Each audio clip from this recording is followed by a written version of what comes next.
Това предаване се финансира от Американското посолство, Руското посолство, Израелското посолство, Арабското посолство, от на майка ти. Не ме слушайте, защото говоря пълни глупости. Здравейте на всичките 50 човека фенове на канала. UK се включиха силно в технологичната надпревара и показа първия си модел на робот. Аллаху Акбар! Дано им помогне в предстоящата според някои експерти гражданска война.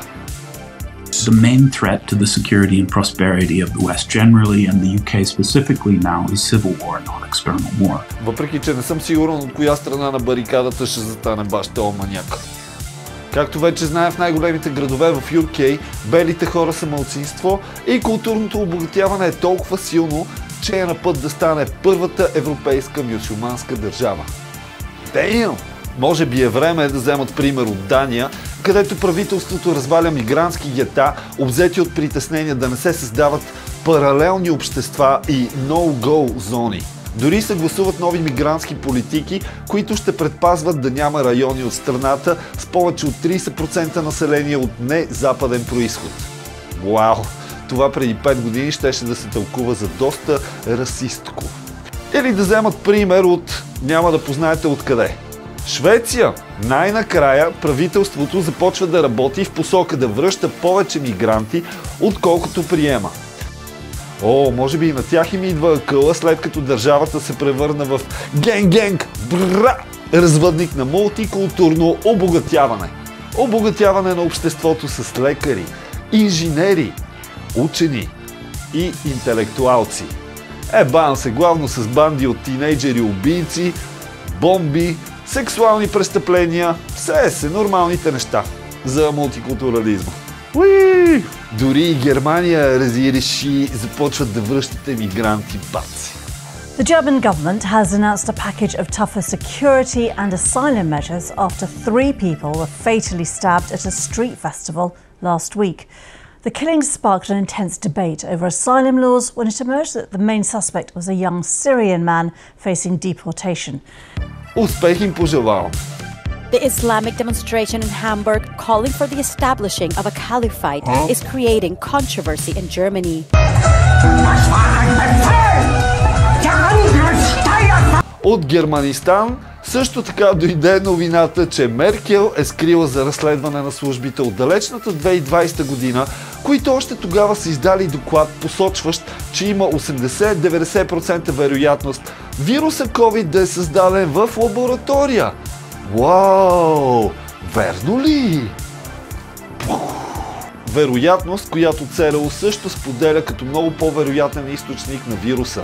Но Анджи Меркел преди време е решила друго. И то за доброто на хората. Не е нещо да ги преебе или нещо. Никакъв шанс, ти от ли си? От Европа и Европейския съюз ни мислят само най-доброто. И заради това, яденето на буби от тази година се засилва в Европейския съюз. На вас може да ви се струва отвратително, но употребата на буби в хранително-вкусовата индустрия ни позволи да избием животните, например, с което успяхме да намалим пръдните им. А както знаете, това е истинската борба срещу промените в климата. Междувременно в Китай, Индия, Кувейт. Добре, че не ни правят на пълни идиоти. How dare you? Както не ни правят на пълни идиоти, когато в демократична Европа, в Румъния, ще се провеждат демократични избори, в които демократично не позволяват на някакъв човек на име Джорджеско да участва, въпреки че той вече ги е спечелил, но не са му позволили да стане президент, защото демокрация. За това. Едва ли е заради това, че не се притеснява да критикува Европейския съюз открито и не иска да строят голяма американска база на територията на държавата му. Никакъв шанс. Абсурд. The situation has gotten so bad that this December, Romania straight up canceled the results of a presidential election based on the flimsy suspicions of an intelligence agency and enormous pressure from its continental neighbors. Now, as I understand it, The argument was that Russian disinformation had infected the Romanian elections. But I'd ask my European friends to have some perspective. You can believe it's wrong for Russia to buy social media advertisements to influence your elections. We certainly do. You can condemn it on the world stage even. But if your democracy can be destroyed with a few $100,000 of digital advertising from a foreign country, then it wasn't very strong to begin with. The threat that I worry the most about vis-a-vis Europe is not Russia, it's not China, it's not any other external actor. And what I worry about is the threat from within, the retreat of Europe from some of its most fundamental values, values shared with the United States of America. И така от Европа, където до вчера трябваше да затягаме бюджетите заради борбата с климатичните промени, а от днес вече на никой не му пука за климата и е време да поотпуснем същите тези бюджети, за да се въоръжим за война, която е на път да, ако не е свършила вече.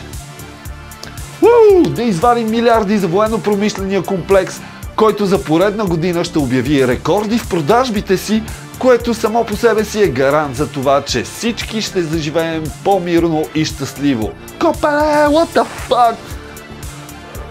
И докато сме на тема военно-промишлен комплекс, знаете ли, че Пентагона се проваля в 7-ми пореден одит, който се опитва да направи? Става дума за липсващи милиарди пари, клонящи към $1 трилион. А знаем последния път как свърши този тип каскада.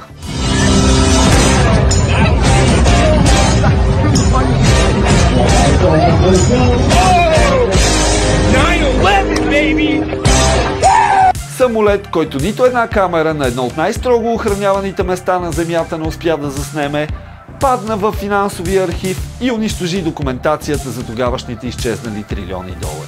Еба си съвпадението. Миналата година самия одит е струвал $178 милиона и е включвал 1700 аудитори. What the fuck? Но поне се на прав път! Уху! Все пак знаем, че в щатите Money Machine Go брррр и си печатат толкова пари, колкото им трябват. Така че, fuck you! До следващия път. Кът!